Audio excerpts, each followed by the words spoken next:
भौतिक घटना।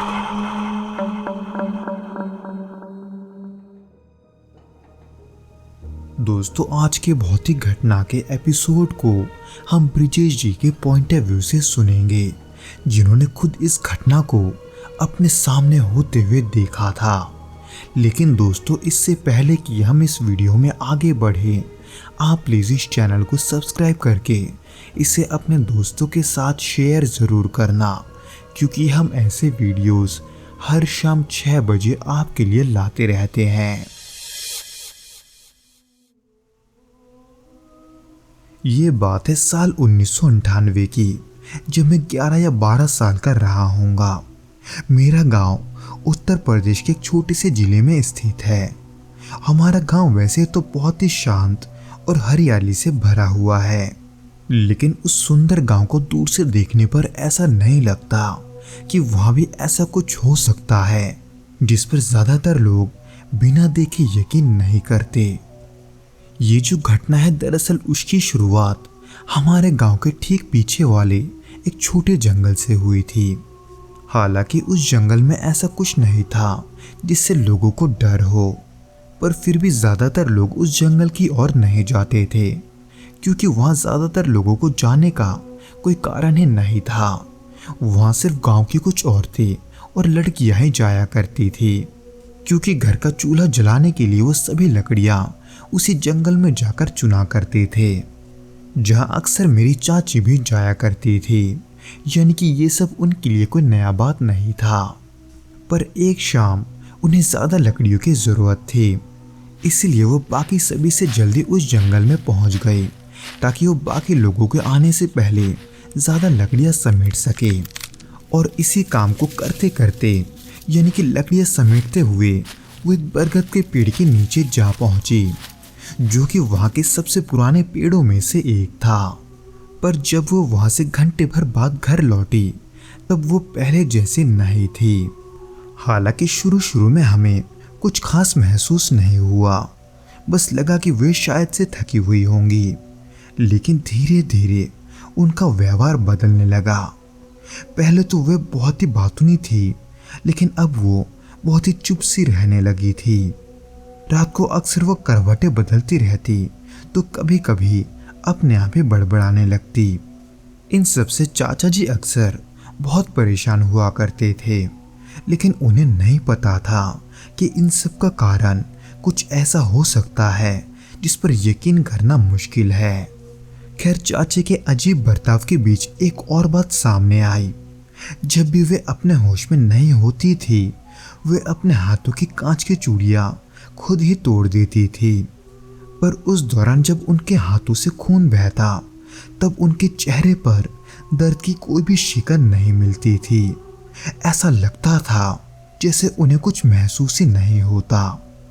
हम जबरदस्ती उनका हाथ पकड़कर उन्हें रोकते थे, लेकिन उनकी ताकत ही किसी आम इंसान से कई गुना ज्यादा लगती थी। उनके इन सभी अजीब व्यवहार का कारण हमें अभी तक पता नहीं चला था, लेकिन धीरे धीरे उनका चेहरा भी बदलने लगा। कई बार तो वे आईने के सामने बैठकर अपने चेहरे को अजीब तरीके से मोड़ती थी। वो अपनी आंखों को ऊपर चढ़ा लेती, होठों को एक तरफ कर लेती और भयानक शक्ल बनाने लगती, ऐसे मानो जैसे वो पागल हो। जो कि हमें इसलिए लगता था क्योंकि खुद ब खुद वो कई बार अपने गलों को नाखूनों से नोचने लगती थी। फिर एक रात कुछ ऐसा हुआ जिसने हम सभी को डरा कर रख दिया। दरअसल आधी रात का समय था, तब मैं अपने पिता और माँ के साथ अपने कमरे में सो रहा था। फिर अचानक एक जोर की आवाज ने हमें जगा दिया। ऐसा लग रहा था मानो कि कोई हमारे दरवाजे को इतने जोर से पीट रहा है जिसे वो उन्हें तोड़ना चाहता हो। लेकिन उस आवाज को सुनकर जब पिताजी ने दरवाजा खोला, तो बाहर कोई नहीं था। तभी अंदर से माँ की चीख सुनाई दी। हम भागकर अंदर गए तो देखा चाची अपने बिस्तर पर नहीं थी। उनके कमरे की खिड़की खुली हुई थी और हल्की हवा के साथ खिड़की का पर्दा हिल रहा था। इसीलिए चाची कहाँ है ये सोचकर हम सभी डरने लगे और उन्हें ढूंढने निकल पड़े। लेकिन थोड़ी देर बाद ही हमने देखा कि वो आंगन में खड़ी है, लेकिन वो जंगल की तरफ मुंह करके खड़ी थी।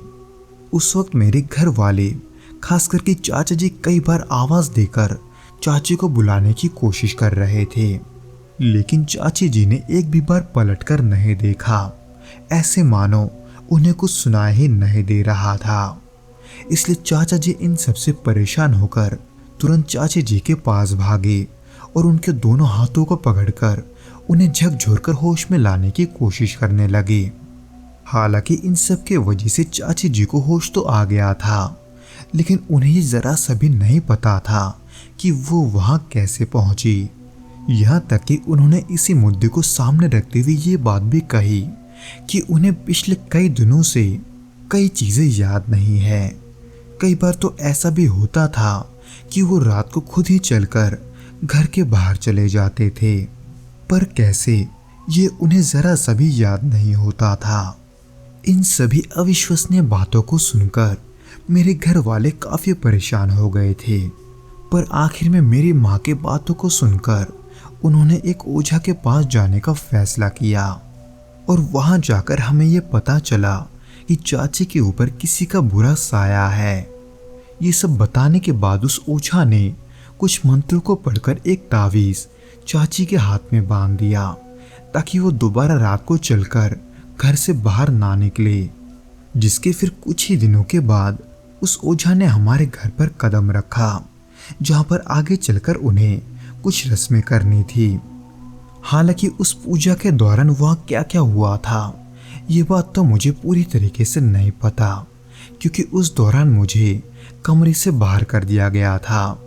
लेकिन खिड़की से मुझे जितना दिख रहा था उतने में मैंने देखा कि जब वो ओझा मंत्र उच्चारण कर रहा था, तब मेरी चाची ऐसे तड़प रही थी जैसे उन्हें कोई मिर्गी आई हो। हालांकि इन सब के बाद जब उस कमरे का दरवाजा खोला गया, तब तक ये सब रुक चुका था। इन सब के बाद मैंने सुना कि चाची अब ठीक हो गई है, पर यह सोचना कि वो पूरी तरीके से ठीक हो गई है, ये हमारी गलतफहमी थी, क्योंकि उस ओझा के पूजा पाठ के बाद भी चाची जी पूरी तरह से ठीक नहीं हुई थी। यानी कि उस साए के जाने के बाद भी ऐसा लगता था जैसे उस साए ने अब भी चाची को अपने कब्जे में कर रखा हो, क्योंकि कई बार हमने देखा था कि वो रात को अक्सर खुद ब खुद फुसफुसाने लगती थी, खुद से ऐसे बातें करती थी जैसे उनके साथ वहां कोई और भी है। हालांकि ये सब हर बार नहीं होता था, हफ्ते या महीने भर में एक दो बार ऐसा हुआ करता था।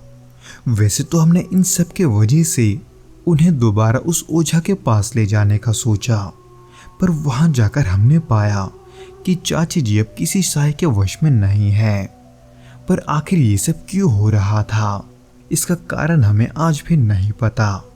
हमें बस ऐसा लगता है कि उस साए के वजह से चाची जी अक्सर ऐसी हरकतें करती है, यानी कि आज के दिन भी वो पूरे तरीके से ठीक नहीं हुई।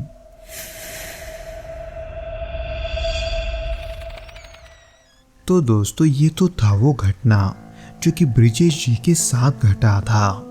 उम्मीद करता हूँ कि आपको ये पसंद आया होगा, और अगर आया हो तो प्लीज़ इस वीडियो को लाइक करके इसे अपने दोस्तों के साथ शेयर ज़रूर करना, और हमें कमेंट करके ये ज़रूर बताना कि आपको ये वीडियो कैसा लगा।